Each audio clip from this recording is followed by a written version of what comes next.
ڈسکا میں ظلم کی انتہا ہو گئی ہے. جب ہم نے خبر سنی وہ یہ تھا کہ سسرال والوں نے 7 ماہ کی حاملہ بہو، جس کی آپ تصویر بھی دیکھ سکتے ہیں، اس لڑکی کو اس کو مارا، اس کی لاش کے ٹکڑے کیے، 2 بوریوں میں تقسیم کیا، اور بات یہیں پر ختم نہیں ہوئی ہے.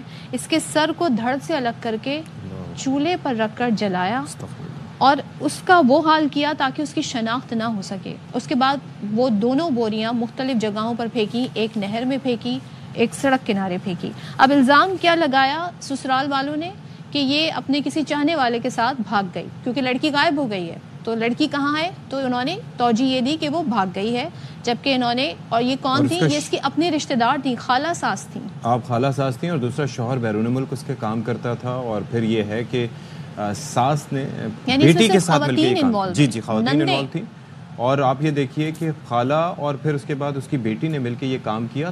2 بوریوں میں اس کی لاش کے ٹکڑے بھرے اور آپ نے جس طرح سے بتایا نہر میں پھینک دیے. پھر ایک شخص نے ریسکیو 112 کو کال کی اور پھر اس کے بعد یہ کارروائی کی گئی. تو رانا غلام مصطفیٰ صاحب ہمارے ساتھ موجود ہیں، ہمارے نمائندے، ان سے ذرا جانتے ہیں. رانا صاحب، یہ کب کا واقعہ ہے اور یہ پھر کال ریسکیو 1122 کو کب آئی، کب اس بارے میں تحقیق کی گئی اور معاملہ اب کہاں تک پہنچا ہے؟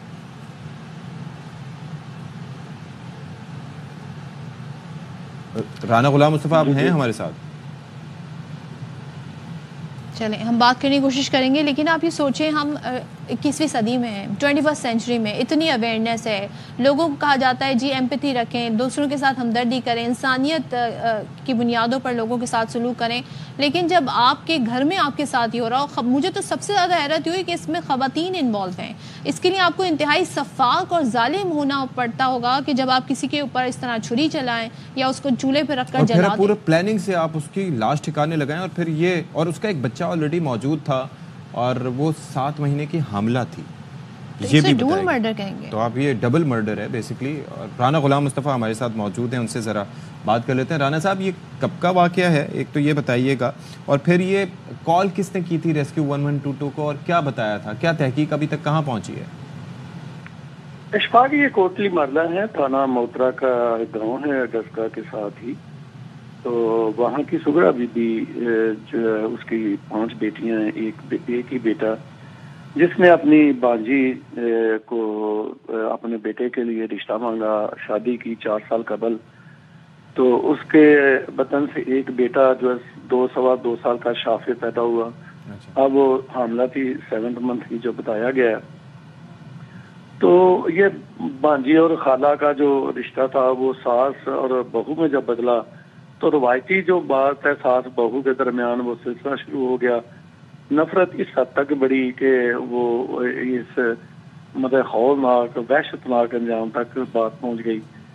تو یہ 11 نومبر کا واقعہ ہے کہ پولیس نے جو مشہور کیا گیا قتل کے بعد ساس اور نند کی ذریعے کہ وہ اپنے آشنا کے ساتھ بھاگ گئی ہے، اس پر شبیر احمد ASI تھانے موترا، اس کی مدیت میں یہ مقدمہ درج ہوا. یہ اس کے لواحقین کی طرف سے مقدمہ درج نہیں ہوا، یہ پولیس کا کردار ہے.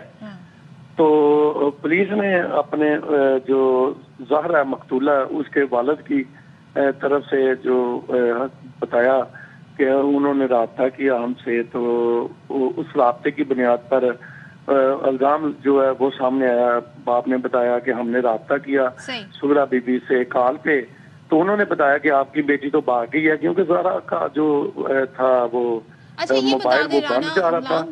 گرفتاری کسی کی ہوئی ہے اس میں کہ نہیں ابھی تک؟